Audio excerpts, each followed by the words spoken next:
T20 ప్రపంచ cup లో భారత మహిళలు అదరగొడుతున్నారు.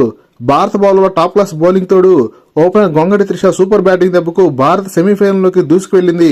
అండర్-19 టీ20 ప్రపంచ కప్ లో భాగంగా ఆదివారం రోజు ఇండియా మరియు బంగ్లాదేశ్ జట్లు సూపర్ 6 లో తలపడ్డాయి. టాస్ గెలిచి ఫీల్డింగ్ తీసుకున్న భారత జట్టు బంగ్లాదేశ్ ను 64 పరుగులకే చుట్టేసింది. తెలుగమ్మాయి షబ్నం షకీల్ తన మ్యాజిక్ బౌలింగ్ తో ఇన్నింగ్స్ మొదటి ఓవర్లోనే బంగ్లా ఓపెనర్ వెనక్కి పంపి ప్రత్యర్థులను కుదురుకోనేలేదు. భారత ఫీల్డర్ల అద్భుతమైన ఫీల్డింగ్ తోడు ఇండియా మరో పేస్ బౌలర్ జోషిత బంతిని గాల్లోని స్వింగ్ చేస్తూ బంగ్లా బ్యాటర్ను బౌల్ చేయడంతో భారత జట్టు తన ఆధిపత్యాన్ని చెలాయించింది. ఇక Indian left arm spinner Vaishnavi Sharma Bangladesh ను గడగడలాడించింది. అనూహ్యంగా దూసుకొస్తున్న బంతులను ఆపలేని బంగ్లా బ్యాటర్లు వైష్ణవి శర్మ ముందు నిలవలేకపోయారు. బంగ్లాదేశ్ కెప్టెన్ సుమయ్య అఖ్తర్ 21 పరుగులు చేసి రాణించడంతో బంగ్లాదేశ్ 20 ఓవర్లు 8 వికెట్ల నష్టానికి 64 పరుగులు మాత్రమే చేయగలిగింది. భారత బౌలర్ వైష్ణవి శర్మ 3 వికెట్లు తీసి బంగ్లా పతనంలో కీలక పాత్ర పోషించింది. 65 పరుగుల లక్ష్యంతో బయలుదేరిన భారత్ అలవోకగా బంగ్లాదేశ్ ను మట్టి కరిపించింది. దుర్భేద్యమైన ఫామ్ లో ఉన్న గొంగడి త్రిష బంగ్లా బౌలర్లపై విరుచుకుపడింది.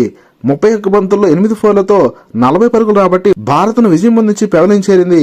ఫస్ట్ డౌన్ బ్యాటర్ సానిక 2 ఫోర్లతో రాణించడంతో భారత్ 7.1 ఓవర్లోనే 2 వికెట్లు కోల్పోయి లక్ష్యాన్ని అందుకుంది. నికీ ప్రసాద్ నాయకత్వంలోని భారత మహిళా జట్టు వరుసగా 4 విజయాలు సాధించి సెమీఫైనల్ అడుగుపెట్టింది. మంగళవారం రోజు సూపర్ 6 లో భారత్ స్కాట్లాండ్ తో తన చివరి లీగ్ మ్యాచ్ ఆడనుంది. ఈ టోర్నమెంట్ లో స్థిరంగా రాణిస్తున్న left arm spinner Vaishnavi Sharma ఈ మ్యాచ్ లో ప్లేయర్ ఆఫ్ ద మ్యాచ్ అవార్డును గెలుచుకుంది. లేటెస్ట్ క్రికెట్ అప్డేట్స్ కోసం వీడియో లైక్ చేసి ఛానల్ సబ్స్క్రైబ్ చేస్తామని ఆశిస్తున్నాం. Thank you for watching.